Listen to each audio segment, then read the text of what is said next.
We're running out of, I don't know, it's kind of weird. It's like we're running out of work to do for my primary duty in my current role. Um, and there's supposed to be a ton more, but it's not coming. And the department I serve has all kinds of problems with communication and management, and it's like I can't really get involved with that because it's not my role. And so like, but it's directly affecting our work. Like when we need to get problems resolved, like no one gets back to us. It's like, so then stuff does get mapped and then the company loses money because they don't know where stuff is. So I don't know. I do my best just to can still map what I can map and hit my quotas and my goals that I set every day for myself, and that's all I can do. Yeah. But I've had to like draw back and not getting wrapped up into the communication about all these problems because I'm not going to be able to solve them, and neither is the people I'm working with. And one of the lead right-of-way agents that's out is out with a medical issue, and we don't know if she's coming back. And she's like a main subject matter expert that can answer all these questions. So now they're all thrown into a loop because they don't know how they're going to fill her shoes if she doesn't come back. Let that So be a basically, lesson. When you build a company, you have to be able to duplicate yourself. You have so like, to other people. so basically, and then they built this real estate document management system. Um, the GIS component of it, the map inset and everything related with the integration, um, they did kind of a poor job, and they put someone on it that really had no experience building a web map or any kind of database management experience, and they basically just threw him into it. And in his first couple of months, he was basically asking everyone else how to do his job, and like it was like I don't understand it. And the good thing there, the positive things is my supervisor very well knows what's going on. He fights for us. He draws boundaries. He's like, no, you just focus on that and let me deal with these problems. You know what I mean? And I appreciate that. So we have other work we can do. It's not like I don't have work to do, but it's frustrating because all that other work is not really. It's a lot more entry level. It's just like data editing and data cleanup, and it's just like this isn't really what I was hired Well, for. You know what I mean? So do you feel like they're going to take away hours if they don't give you enough work? no, I think by ununioned by contract they can't really do that. Okay. You know, Um, so well, maybe it's a sign from God because you don't want to have such a stressful job, especially when you're trying to build your business or maybe like I said, suggested to you before is like finding a company that needs a consultant like a couple hours a week, to be able to build your experience and bring in additional income. yeah, Because the other avenue that we could take if you feel necessary, I've never looked at the position you're in as long term. It's well, just and not I haven't either, fit for to a be long honest. term company. Um, Yeah, it was a stepping stone to get you to where you needed to be, but it's definitely not the end destination or long term. So you can always look at other companies and stuff like that. um, what you do could be done remotely if that's something you wanted to do. There's a lot of different avenues. You have the skill sets now where you know how to utilize, LinkedIn in order to look for a job. You have all the tools and things that you need in order to make that happen. If that's where you feel you need to go. Um, you know, I know you want to be able to kind of see where this is going to go and see what they're going to do. But if you feel like, oh my God, I can't do this anymore, then, we hit pause, you go back, look for a job while building this thing on the side, or look for a consulting role or something like that. yeah. And the one big reason I took this job also is because they're a lot more willing to partner with me on training to be a web app developer, which I want to do. But the other problem is they don't really have. Someone to There's train no you. there's no position to really move into with that. It's like, What's the point of yeah, training you if you're not like? I get it if you're going to be able to train to be able to take those skills somewhere else, but if they're training you to be able to do their way, then it's no point if there's no position available for you to move into. yeah. Well, now I was kind of looking at it as I get the web mapping development skills within the first couple of years, and then we see where we're at. And if I go somewhere else, they're not going to give me, work in that basically. I would just tell you right now to keep your eyes and ears open and to continue to see what is out there. And if you do spot something, whether it's remote or whether it's on site local to where you currently are, I would I would encourage you to apply. Yeah, You need to yeah, have, and you never know what's going to come up. It might be a better opportunity, you know. You can still, look at some consulting roles. You know how to do that now, and if you need my help, I'm here for that. But I would not like close the bridge and just be like, this is it. You know what I mean? yeah. I agree with I that. would, I would really start putting your feelers out there. But the problem again is some of these advanced roles. I don't really have the programming skills. The thing is with web mapping capabilities, gaining those could potentially allow me to get into a more advanced role because you don't need to be able to program to build web maps. So Right, let me give you this example. So my coach that I hired, Danny Johnson, which she's no longer, out there, and I think I sent you one of her things, a video of hers. I think I put it in Slack, and all her old stuff, most of it's good. You got to take the good and the bad. And she was out there for a long time, and I thank God for her. And it's sad to just see somebody just disappear like that and not do anything. She's not online at all, hardly at all. And good for her. She's traveling the world. She's buying properties with her husband. Her husband's an investor, just like my husband is. But I remember the one thing she said when she was first starting out. She was a single mom. Oh no, she had a child, but gave that child up for adoption because she was forced into it. But later they reconnected and they have a really great relationship now. But she was a broke, homeless cocktail waitress, and you could read her story and everything. It's quite fascinating. She knew she had to get some kind of job and needed to get the highest paying job. So she was looking through like the paper, like you did back in the day, and there was a design position, interior design for JCPenney, but she didn't have any skills. So she still went to the interview and used what she knew in interviewing, and she was the last one to be interviewed. Everybody had their A to J cases and all these fancy things. She went in and she said, Mr. So and so, I may not necessarily have all the skills and experience that all these other people have. I may not have, a portfolio to put in front of you of the things that I've done. But one thing that I will have is to humble myself and learn and do whatever it takes. And you want to know something? She got the job because everybody else, was arrogant with the skills that they have. And when you humble yourself and just say, look, I may not know everything, I'm really willing to learn. I can guarantee you're going to get a lot further. Don't think that a company's not going to hire you because you don't have the experience. I'd rather take somebody who's willing to learn, clean cut slate, doesn't know something, and I can start them from scratch. And a lot of companies are looking to be able to do that. They want, and I hear it from like the business people. It's weird how, I came back to do career coaching after my sabbatical, and everybody wants me for business coaching again. It's crazy how it cycles, which is fine. I love both.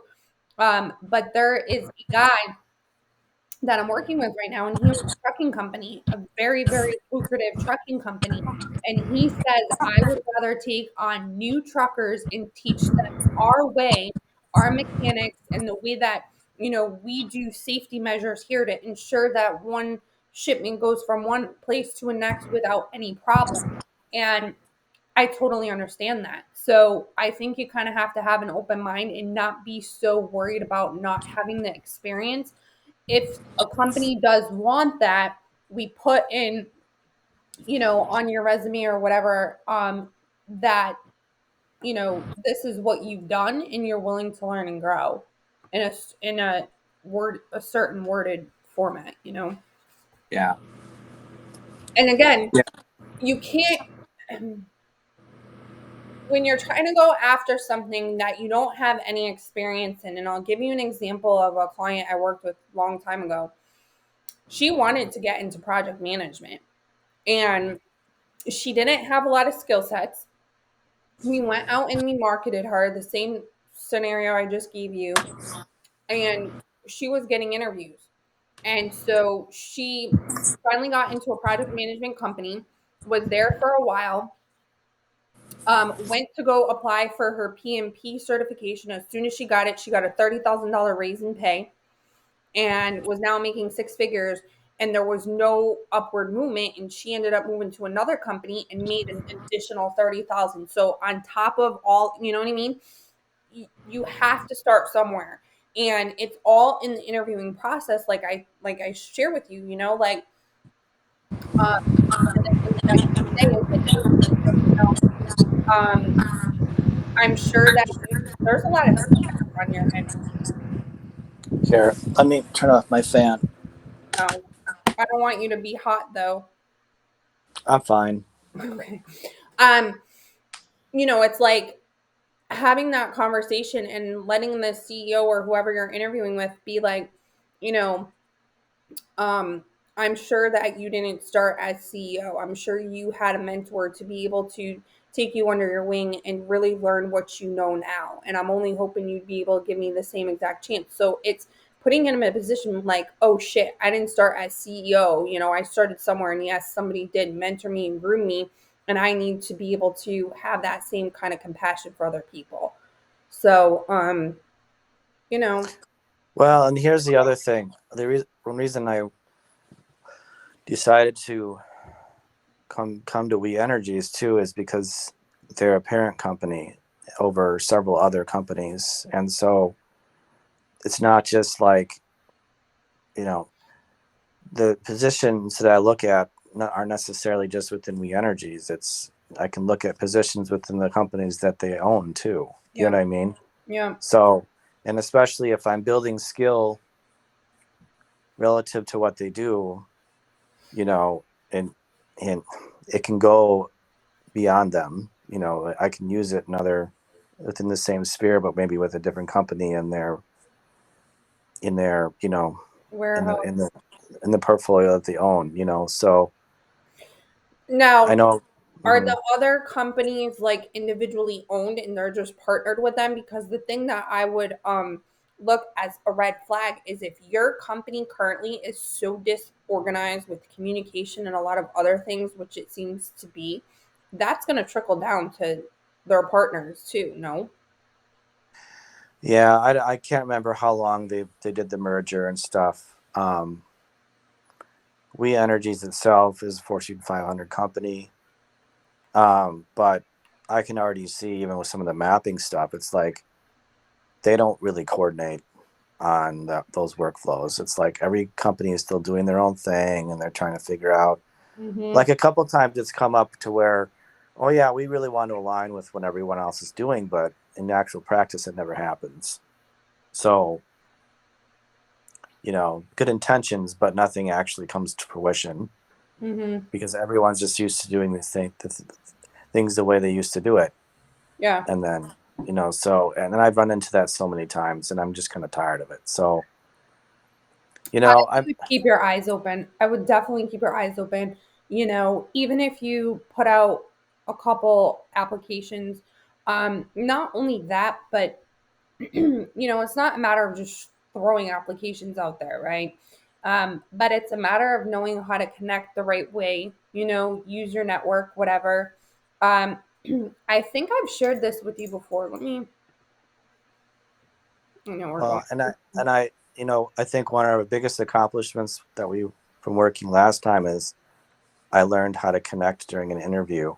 and I had never really done that before very well. Like for the interview for this job, I don't know if I ever told you, but I learned that after I was in a monthly update meeting, maybe a month or two ago, and my manager goes, "Did you realize that when we had your interview, there was a point where you didn't even realize your camera was on, and you like got up and went over to do something and came back, and you didn't realize you were still talking, but we're like, did he leave or you know?" And so normally that would be a major snafu, but because we had to switch to the phone, and Mhm. because I held the conversation well and still made sure I connected, like that didn't really matter. Do you know what I mean? And that's So my point when it comes to you not having certain skill sets in a certain area. They're going to mhm, overlook that because they're going to look at the things you do have, yeah. you know? Um, so this is meetup.com. And for the goals that you put forth for what you really want to, hone in on, meeting new people, getting more accustomed with where you are, just networking in general. I love this. And I know you're an outdoorsy type of person and stuff like that. You can go in here, and so you could put, what is your zip code? Well, it's going to be 53202. I'm sorry, say that again. It's going to be 53202. Oh, Jesus. Let's. I want to see something. Um, so they have a ton of different things. So let's just say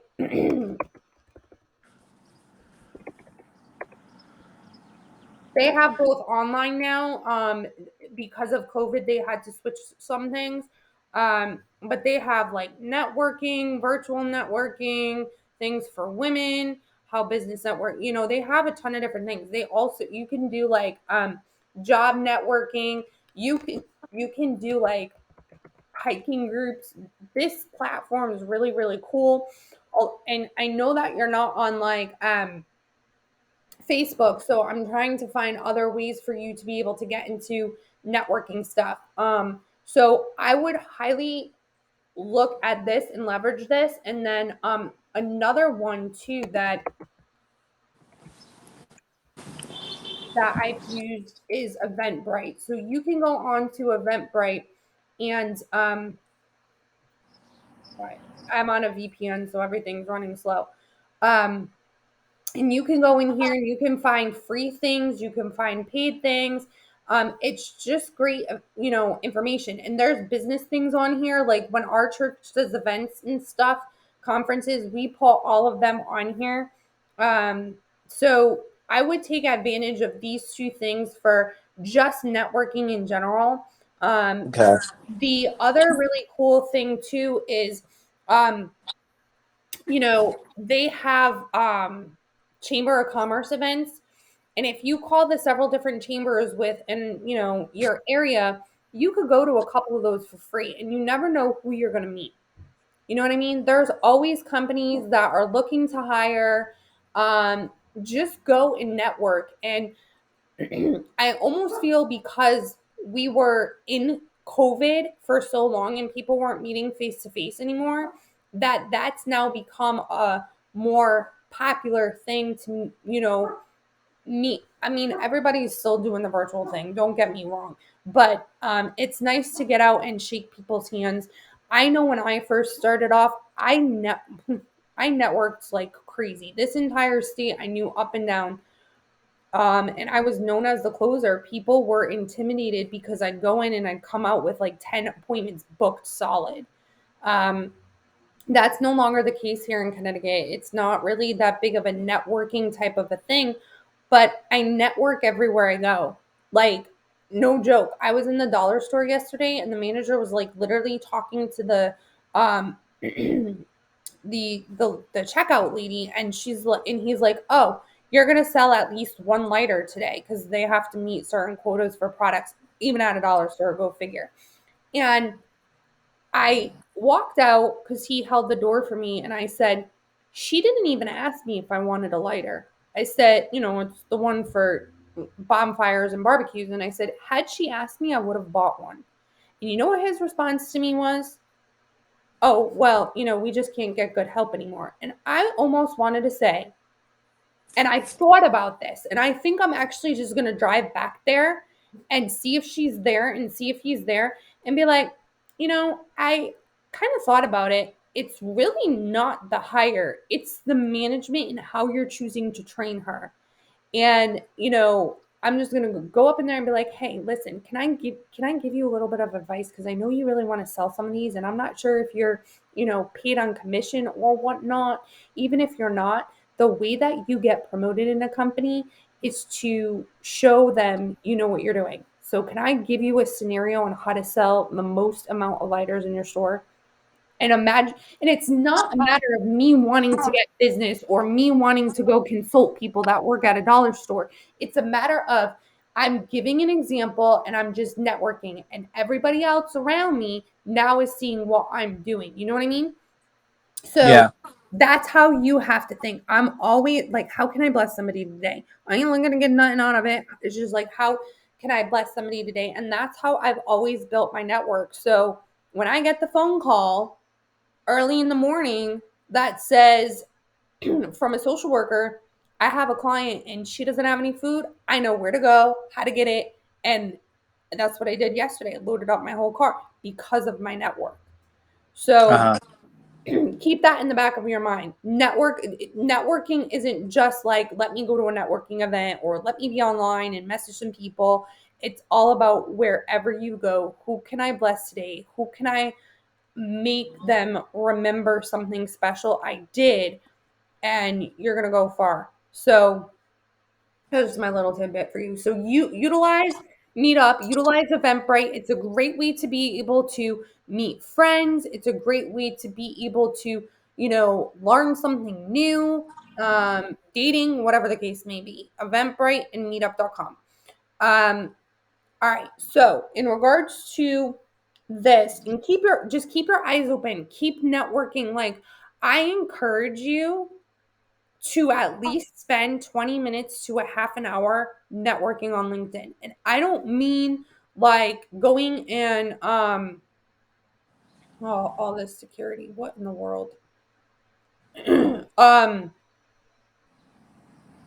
don't mean going and like literally messaging every Tom, Dick, and Harry. That's not networking. I mean, I'm on a VPN because I refuse not to be. I feel like I'm walking around the internet naked and anybody can come and attack. So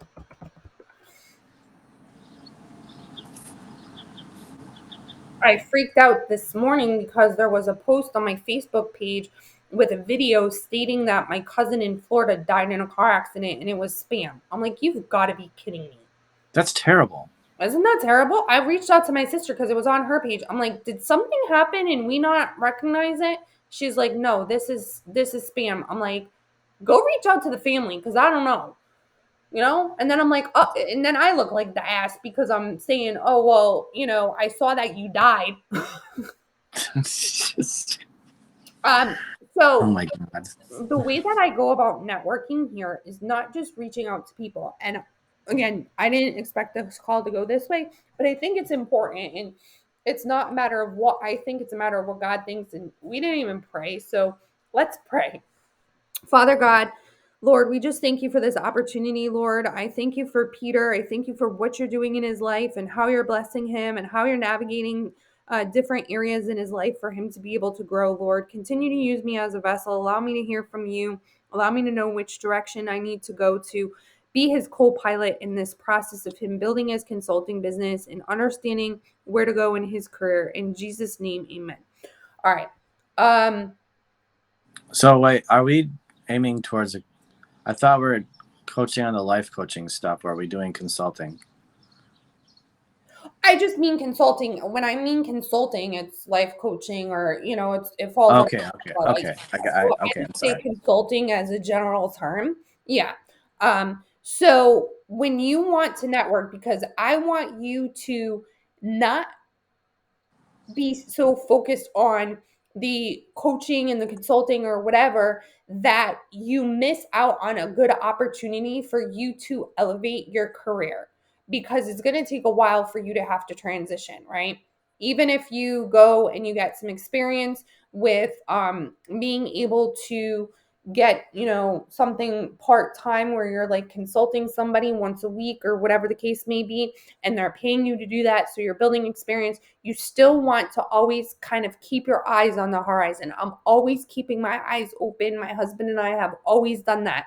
Like at dinner, our meeting tonight was, well, babe, the account that we have in Hawaii, because he took a leap of faith. He said, I'm opening up a bank account in Hawaii, and it's going to be for us buying the house over there, and we already have the realtor, we already know the area, we're doing our homework. And he's like, well, this is what I have to do in order to keep that account open. And my mouth literally dropped dead.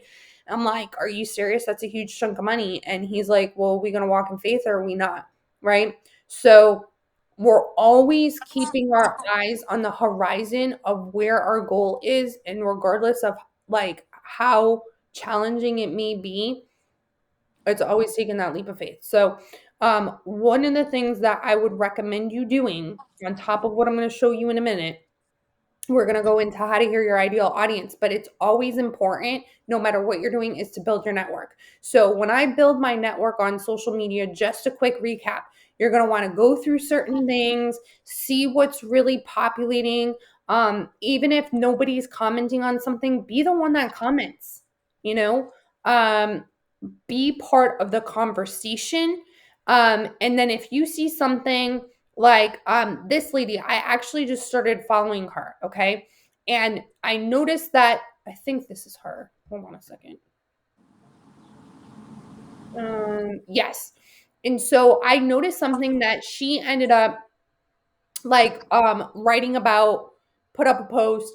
And so this is how I started to engage with her. I was just like, hey Kelly, I just saw your post about 6 things to stop doing so you can climb, which led me to want to know more about you. First off, so I'm telling her every single thing I love about her. This is the proper way to connect with people. Okay. This is how you build your network. And so she is right here in Massachusetts. I'm like, hey, if you're ever here in Connecticut, let me know. I'd love to, hang out, whatever I could do.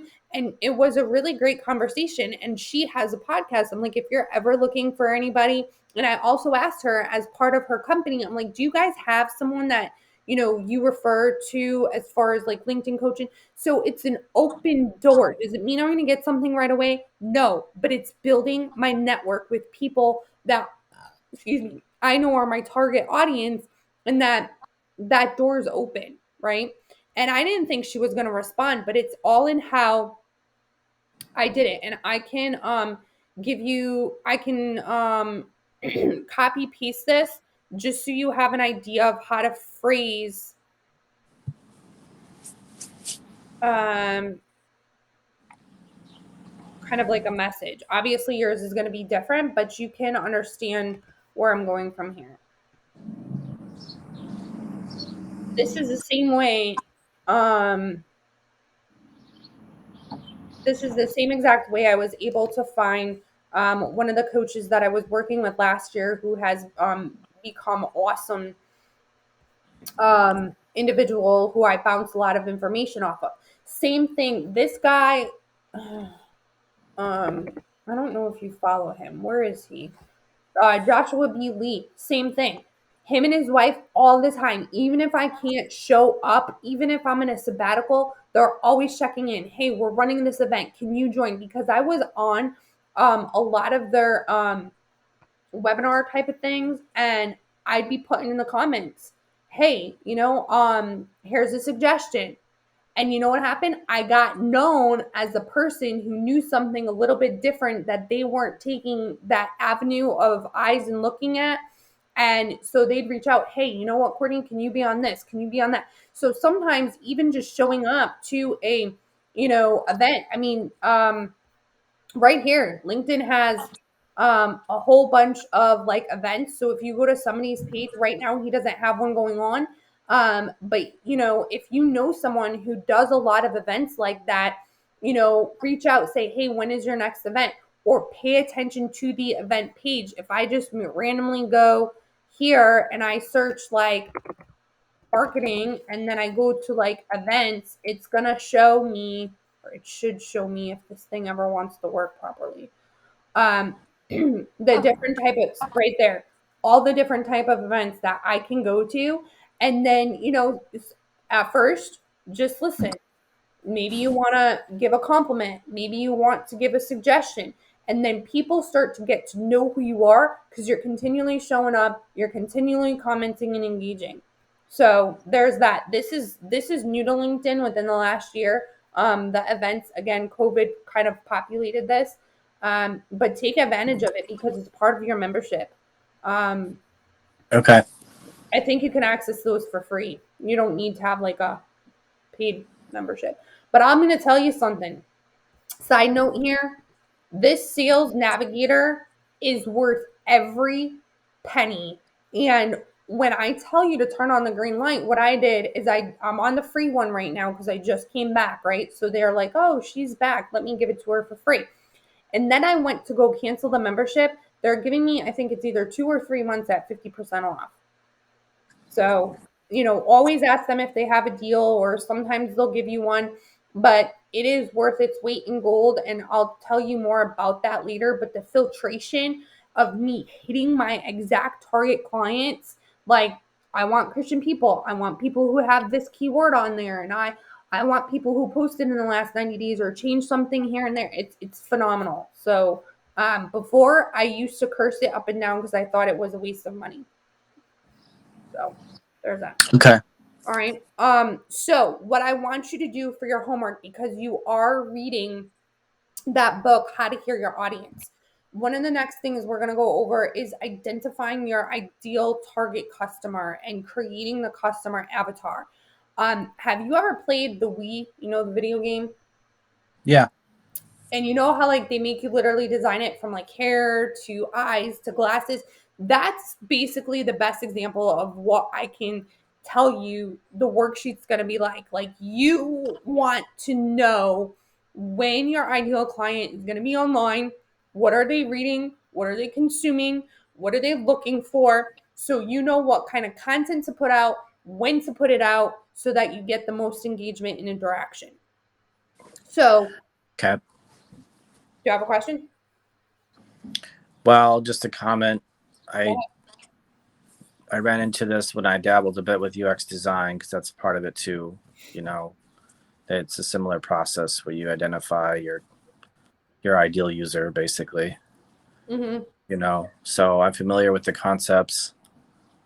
It might be different based upon what Sandy does, but at least you have a foundation. Well, and in general, I also want to say quick, I did resonate a lot with what she has been saying in her book about listening, because honestly, as a life coach, the way I was trained, at least, we were really trained to listen. We have to listen, actively listen very well when we start a coaching call, so that we can identify, what are the lies this person's believing. So then we start asking the right questions to kind of steer that towards their own realization of what's true. Correct. And so I was trained to do that well and ask those questions. She talked a lot about asking the right questions from the beginning. I'm very familiar with how to do that, but I haven't practiced coaching in quite a while. So I think I do need to get back out there and just, Well, you're gonna maybe. practice with me before I release you out there. We're still in the very, very elementary stages, like before you even try to start doing any of that. But notice like what you just said and how I started this call. I'm like, how did your week go? You started talking Right. about your job. And I'm like, can I give you some suggestions? And I gave you some suggestions. And then you're like, oh, okay, well, I'm not going to have experience here. That's a fear. And I said to somebody today, the reason people fear is lack of knowledge. Once you have the knowledge and you gain the wisdom, the fear goes away. People were fearful of COVID because they did not want to learn how to boost their immune system to be able to combat it. right? Yeah. People And who I actually learned I don't. learned that principle and I dealt with my crazy ex-wife. No.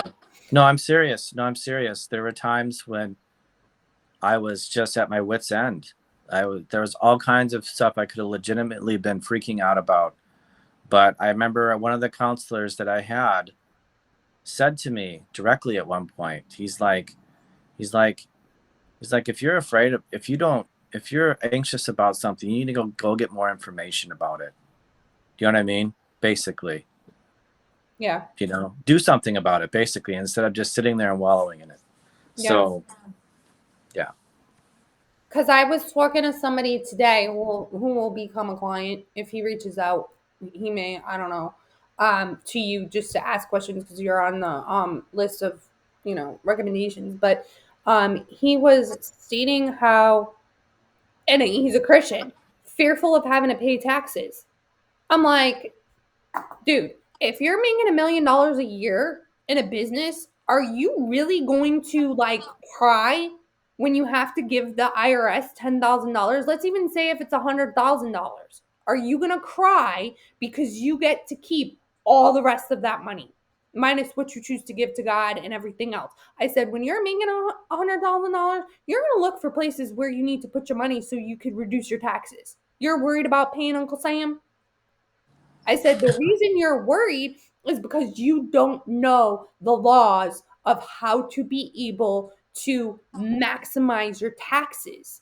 I said, Tax credits. Yeah. yes, real estate. People have, C corps. They funnel their money in through a C corp and through an investment, and they reduce their taxes.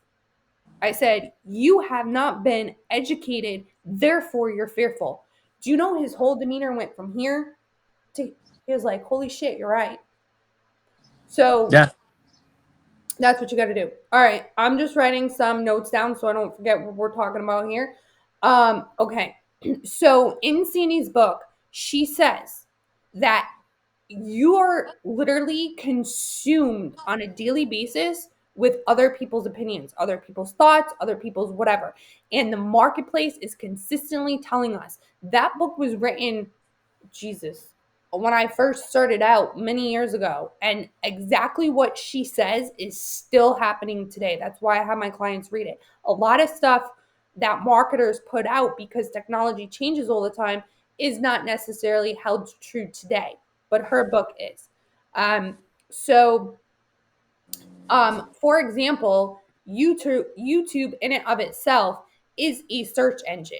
Okay. So if you come here and you type in, you know,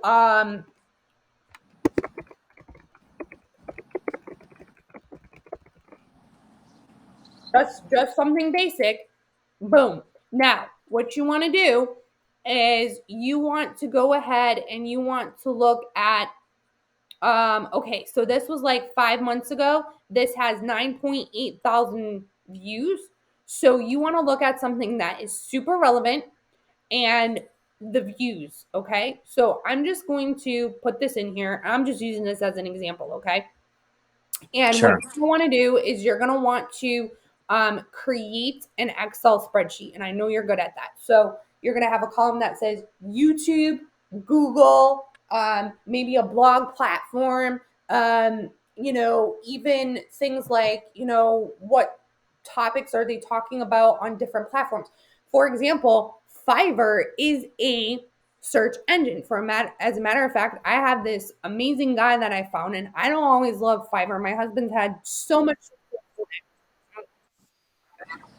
Okay, so my husband's had a lot of success with it. I've only found one person that I like. This guy's probably number two, if not better, because he was willing to do a sample video. I needed some editing done, and I don't really have a video editor because I haven't taken it that far, and he was excellent. So my point being is you could come in here and you could literally, boom, life coach. What you want to look for on all of these platforms, okay? So, okay, right here. You want to read all of the reviews. What are people saying about what they liked from this person? What are they saying about what they don't like from this person? What are Okay. all comments, because this is how you get into the mind. What are all the comments? Oh my goodness, you hit the nail on the head. I'm currently a social worker and am at the pivot point. I have been thinking, researching, and doing all of the prep things. I feel strongly that 2023 is the year to step out in faith and make a pivot. Dude, that's like my client. I should like reach out. Hey, I'm just kidding. But what you're going to see is you're going to see a trend. So, like, make an Excel spreadsheet, have a column say Fiverr. These are the things I saw. Or it doesn't necessarily have to be Excel. I think it's just easier to do it that way. YouTube. These are the things I saw. Google, blog posts. I would go to Google, and do you know how to do Google Alerts? No, well, no. Okay. So let's just go here.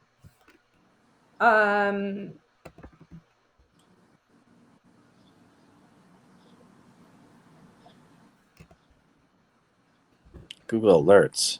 Mm-hmm. So what are you going to do is you can monitor the web and you can set it up. So you're going to go, I've really been digging deep into Google and using all of their stuff. Okay. A lot of the things that I shied away from, I'm like, dang, it ain't that bad. So there's a season for everything. So if I go in here and I want to create an alert, so let's say we want to do life coaching, create an alert, okay? And what's gonna happen is you create this alert, you set it up for like when you want to be alerted, which email. And so what happens is anytime there is a blog post that isn't around this particular subject, it's going to be emailed to you. And what you want to do, and I mean, not all of them are going to be great. What you want to do is you want to look as people commenting, are people responding? Are they getting any kind of views or anything like that? Because then you know what people are gravitating towards. The same thing is with LinkedIn. All of these places have areas where people are putting out content. People are literally researching like crazy. Let me see something here. And you can put in different topics around what you're going to be coaching on.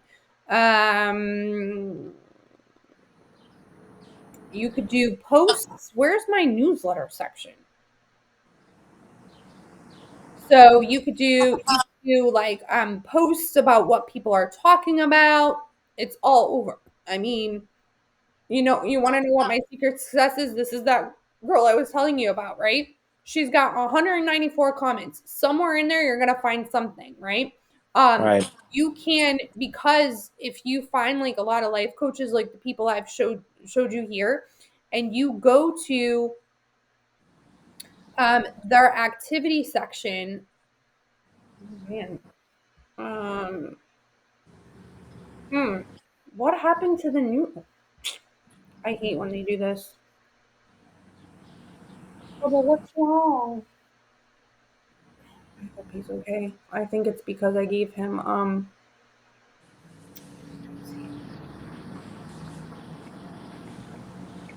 Benadryl and he's like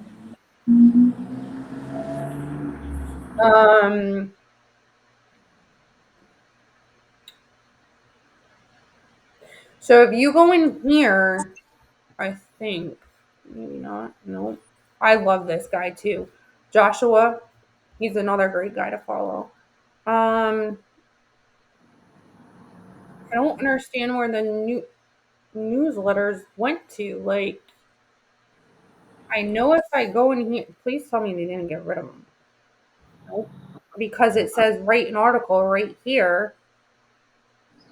Let me see something else. Because I know this guy has it. So right here, he has his own newsletter. And what I can do is I can go through them and I can see. So like right here, he's been doing newsletters for like ever. And he's got a ton of subscribers. So I can go here. Not everybody has access to do a newsletter, but if you know somebody, then that's how I would do it. I would just go and search their page, and I don't think Ryan has one.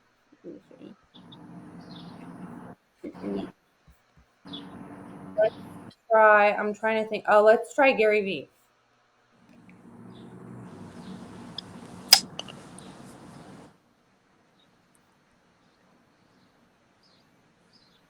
No, go back. I hate when they switch something and it's literally like overnight that they do this stuff. Right here, okay? So once you search someone, it's gonna come up over here and you just, like, I mean, Gary's known in the public eye, so he'll have comments, you know what I mean? So I guess the best way to do it for LinkedIn's sake and purposes is get to know who your, I wouldn't say competitors are, but the people who you would look at as a life coach. There's so many of them. And read through what people are saying and know how to like stand out. Even if you know someone like in the GIS space, then type in their name and they're probably writing some kind of comment, some kind of commentary. There's also like the learning section here. It's part of LinkedIn. It's called lynda.com, really. There's LinkedIn Learning and there's lynda.com. They're two separate things, but they're all under one umbrella. And you can go in here and very easily look up life coaching and see what courses people are putting out there. And, there's learners. You might be able to get some. Let's see. How's there no reviews? Right here. That's what I was looking for. Right here. So you could go through that and you can, you know, um, it just says stars, but I don't see where there's remember. I haven't. Um,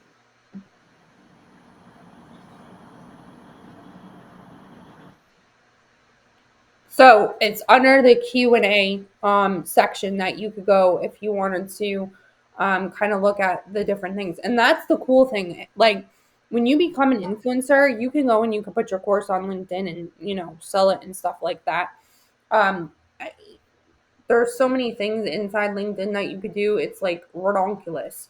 Um, so I'm just showing you the different places to go to be able to collect the information of what your ideal audience is already saying, so we know how to brand you and what to be able to put out there as far as content. So the reason why we want to do this now is to know how to properly create a brand that's going to speak to their exact needs. Okay, and then you did ask what kind of coaching I'm aiming to do.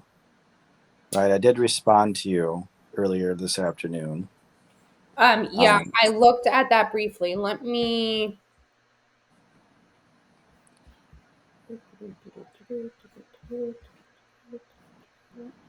So I said, life problems to be coached. So this is what you want to be able to focus on: relationships and career. Focus areas in particular. This is what you want to strengthen in your own life, right? Well, no, I guess I'm stating that I can focus on that in my coaching because I have life experience in those particular Okay. areas. Mm-hmm. So that's a place of power where I can be credible. Does that make sense? Yeah. Yeah. Or dealing with a toxic relationship since you were married and you did everything you possibly could to keep the Yes. relationship, but Yes, absolutely. Mhm. but the thing is you don't want to become a marriage counselor unless Well, what you want to really that can be filtered out in the screening. I mean, I think it's a matter of helping someone get past their hurts, hangups, and trauma. Really, I mean, there's so many sectors to coaching. There's the relationship marriage counseling type of a thing. There is helping somebody get past their trauma, because basically it's trauma that people go through, and knowing how to pull that stuff out. I mean, I went through my friend actually at one point was teaching it, and she was excellent at it, and I had so much breakthrough, and a lot of things fell off in that. So it depends on what you want to do. I know that at a certain point in my career, I've had to know how to shift based upon, the certain client I was serving, and utilize the experience that I had gained. And I would never go into an area where I honestly didn't know, because I don't like to go into uncharted territory. But I'll never forget, it was a couple years ago. Was it last? No, I don't even know what year we're in. Oh my God. So anyway, a couple years ago, I ended up hiring this girl, to do some coaching with her, and it was group coaching, and it was great.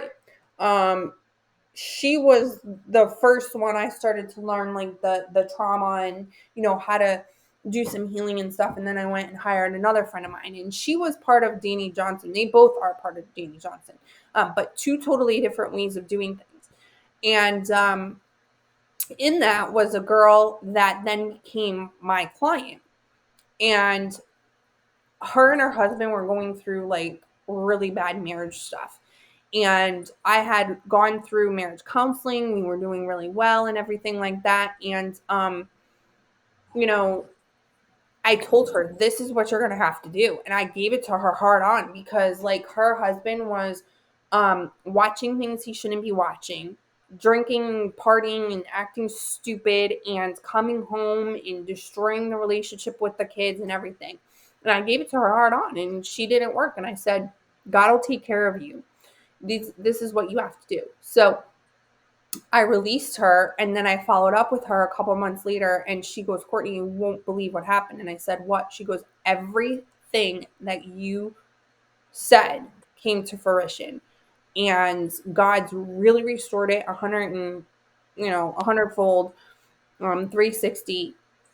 And there's been times when it's like I've had to go into more of that, like, life coaching. I'll never forget this lady who is known around our state, if you've been in the same networking groups we've been in. And a client of mine actually knows her, and he's like, oh Lord, you had your hand full with that one. And she also was in a place where her husband walked out, cheated, and didn't know what to do. I said, you need to go get the movie and the handbook, Fireproof. Do everything it says. And as she was doing that, she didn't know that like, her husband came home and they watched it together, or something. Like, he ended up getting his hands on it or something, and asked for repentance, and their marriage was restored.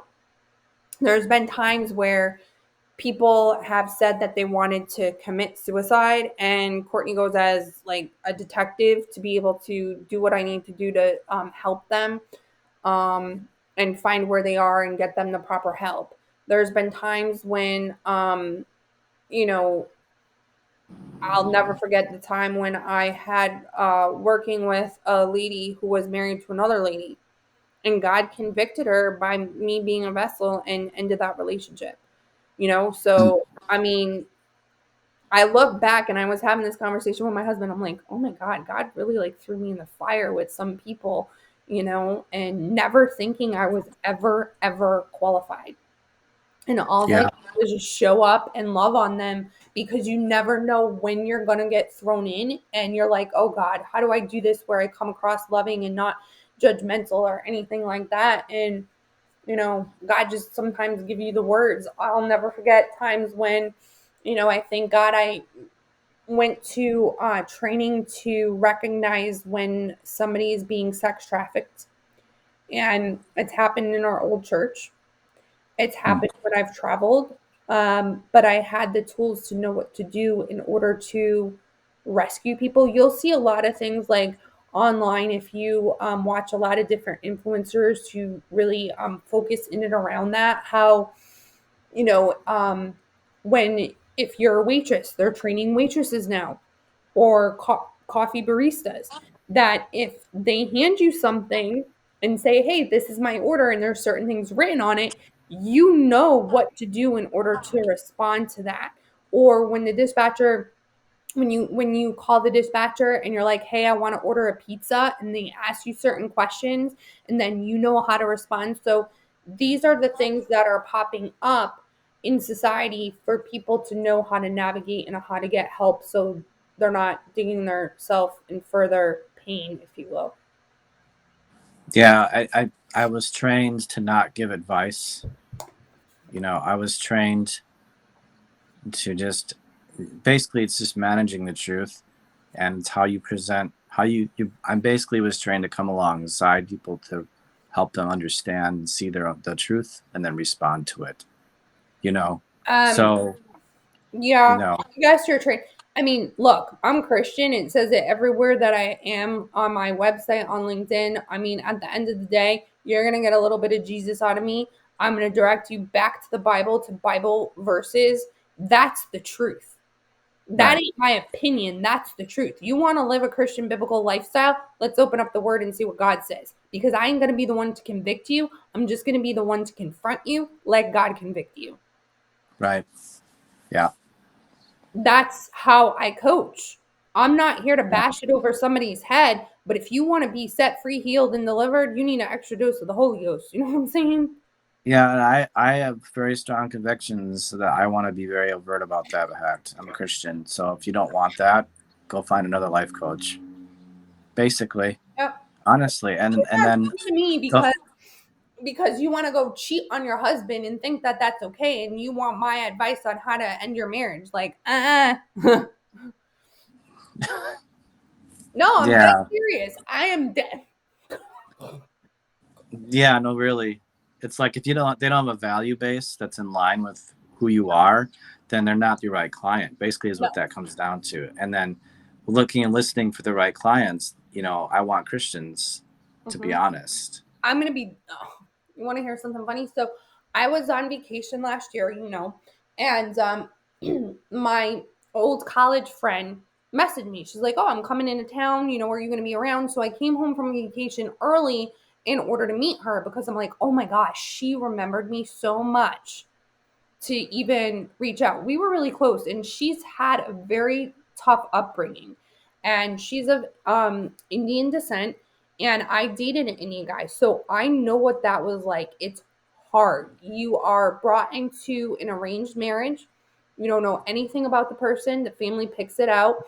You basically live with their family. It's terrible. You're treated like a slave. But so anyway, she came and I was like asking her how stuff was. And I could just sense in my spirit something was wrong. And so she's here telling me how bad her, marriage is, and that she's had an affair with this other guy. And I said, either one of two things needs to happen. One, you need to uh tell that guy that you're having an affair with you're done, because he was also engaged too. I'm like, like, it was the craziest thing. And I said, I know that you believe in a higher power. What that higher power is doesn't matter, because at the end of the day, it's about respecting other people, and it's about respecting yourself. And right now, you don't respect even yourself.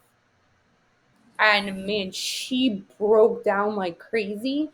And she was going to like a coach. I was like, you've got to be kidding me that this coach is saying, oh well, it's okay to be in a relationship because it's a way of being able to release your stress. Are you freaking kidding me? I was like, you need to fire her too. So I hadn't seen her in a while. We hadn't talked in a while, but she said to me, she lives in Florida. We still talk, and she's like, you know what? I thank you for loving me in a way where you could tell me exactly what I needed to hear. She ended that, whatever. And her and her husband are doing a lot better now.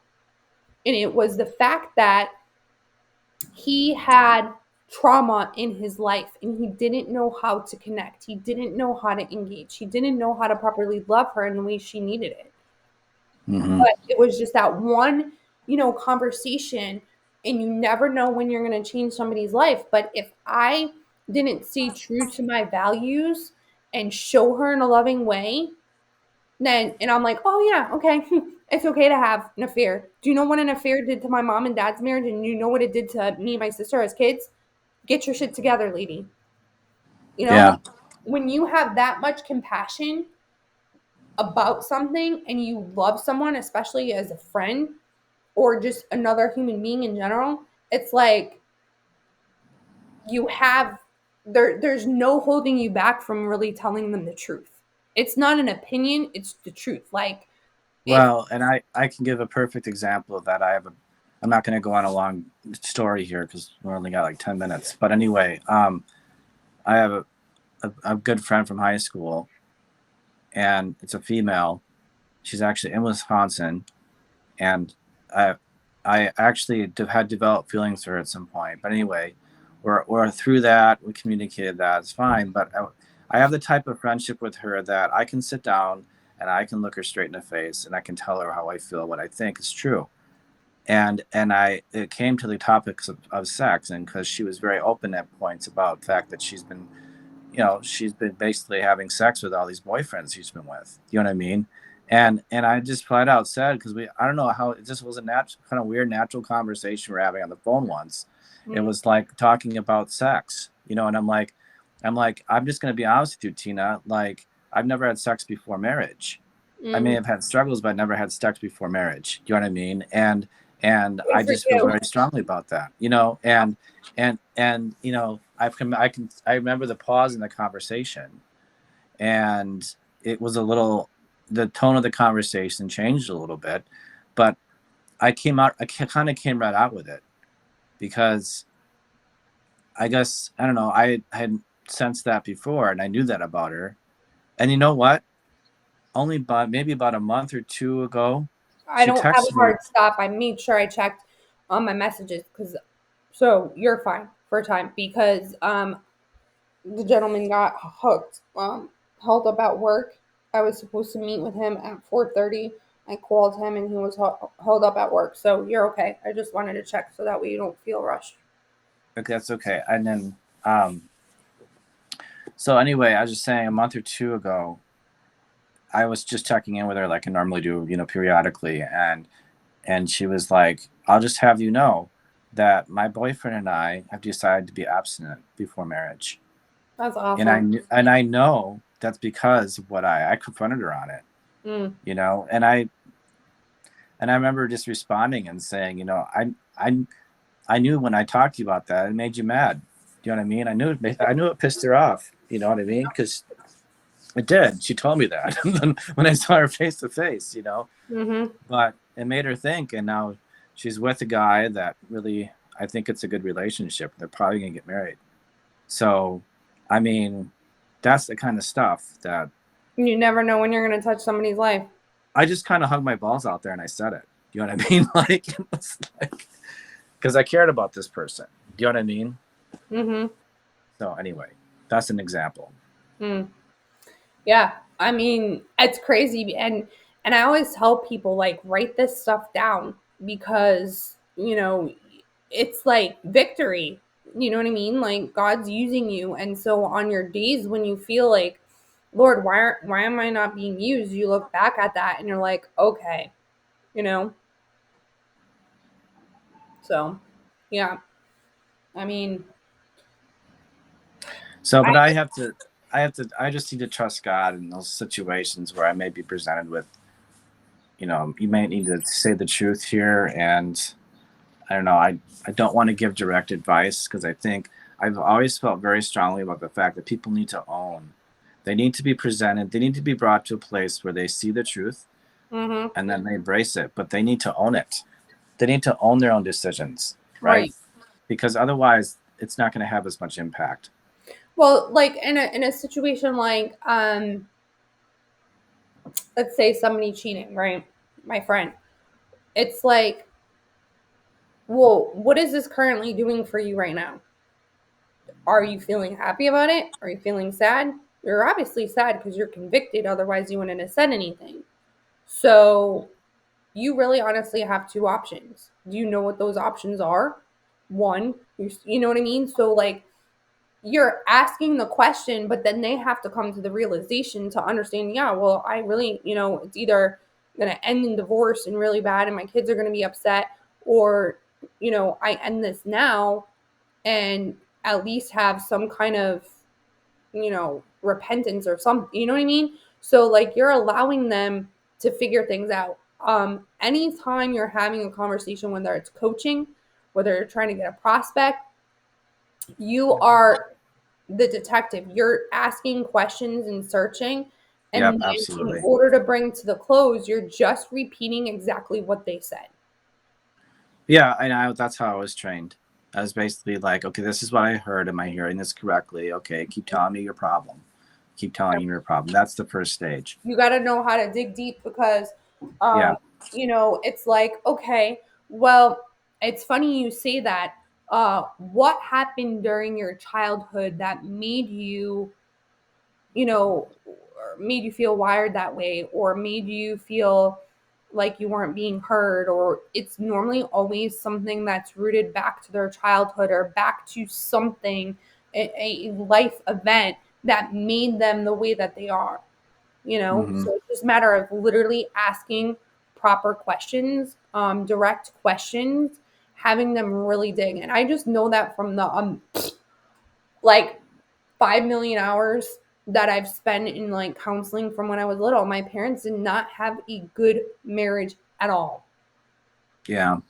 And then having to go to counseling because they got divorced. And then, you know, I mean, my whole life I've been working on myself. But you know what? It's part of my testimony, and it's allowed me to do what I do now.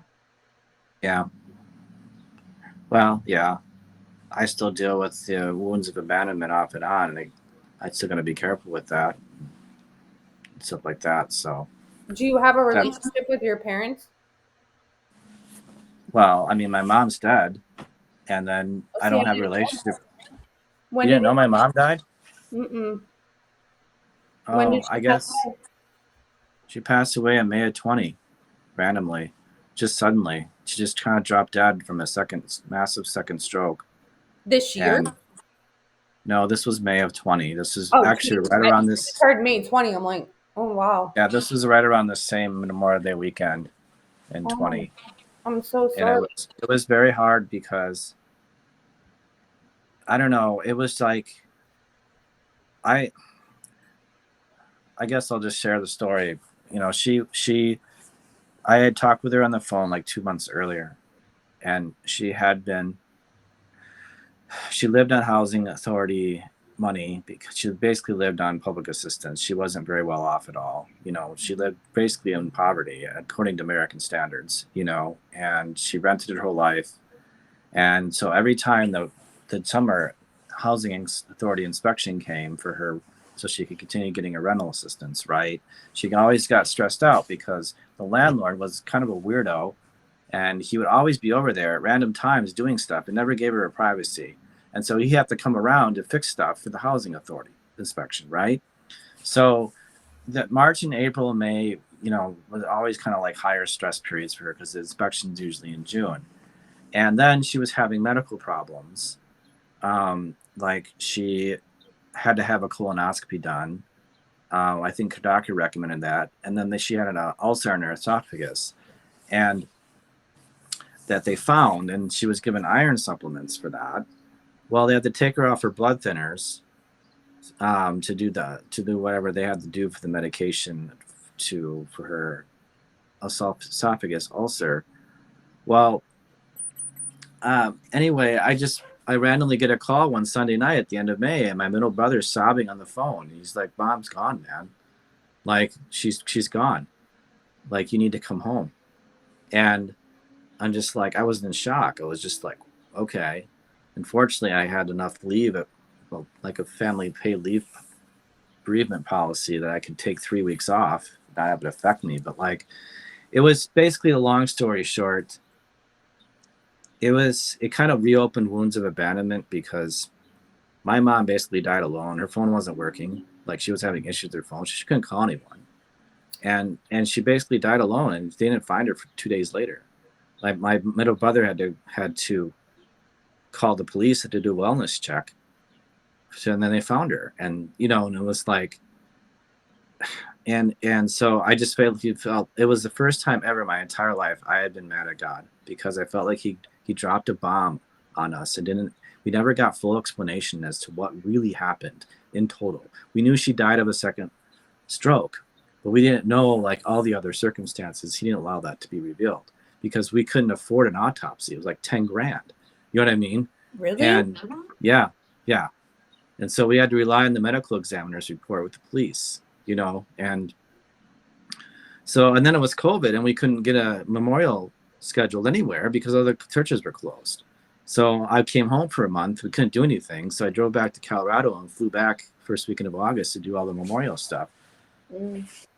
And so it was just kind of crazy. And it was just like for a good 3-4 months, I was just like kind of in a weird shock mode, kind of like mad at God, like, because my mother was just basically taken from me with very little explanation, Yeah.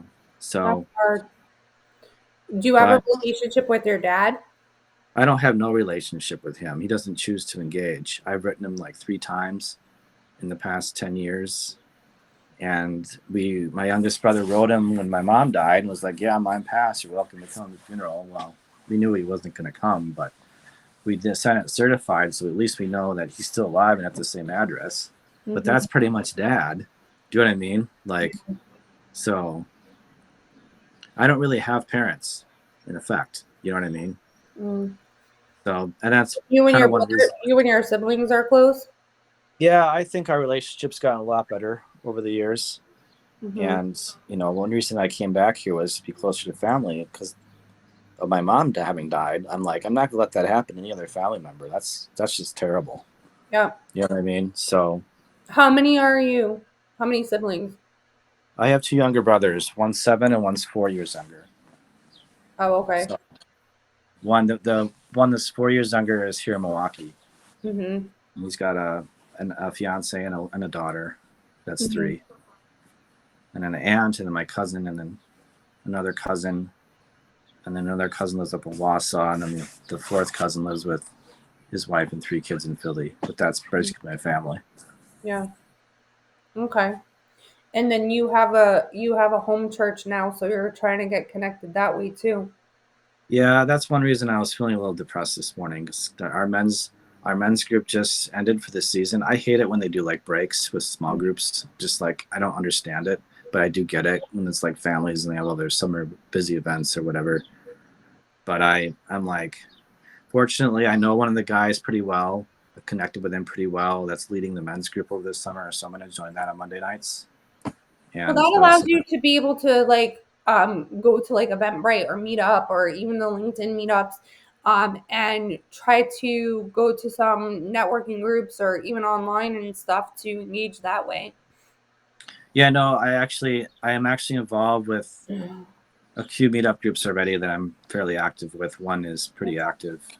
That's good. So yeah, I like meetup a lot. So Hmm. I actually, when I was like single, I ended up going on to meetup.com, and there was like a Bible study that I ended up finding on there and just connected with people. And I had like a companion, if you will, not really anything that was dating, but we'd always hang out and do fun things. it's kind of an interesting phenomena where you get a bunch of people who don't know each other there. It's like collected around the same interests and they just enjoy it.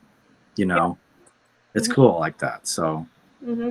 Well, like when the whole Pokemon stupid thing came out. Go, Pokemon Go. Yeah. And you know, it was just a way to get people like out, and I'm like, oh my god, this is so lame. But you know what? It got people off their couches and started exercising and things like that. And I'm like, it was a fad. Yeah, one of my good friends does that off and on, just as a way to interact with his nephews. But like, Yeah. I don't Mm, really get it. But yeah, so but yeah. okay, so you know what your homework is, to be able to, do that research and create like a spreadsheet or even on a Word document or whatever, and start to see the common threads so that way we could begin to build your avatar and your brand. Okay, okay. I will send you, hmm, I may hold off on that. Let's see what you gather first, and then I might have you do the avatar worksheet. Yeah, I'll have you do the avatar worksheet after our next call, because I really want you to hear the marketplace and then gather the info, and then we'll build the avatar from the results that you found. Okay. And then do you want me to continue reading the book? Yeah, continue reading that book. It's really Okay. good. Yeah. Okay. I'm glad you were able to get your hands on it, and so did my other client, because I told them to get it. Okay. Mm-hmm. Sounds good. All right. So I did record this. Now I don't know that it's gonna go through Slack, so I might have to put it on YouTube. That's fine. I can convert it with no problem. So, Okay, cool. All right. Have a great night, and I'll talk to you soon. all right. Take care. God Yep. bless you. Bye-bye. You too.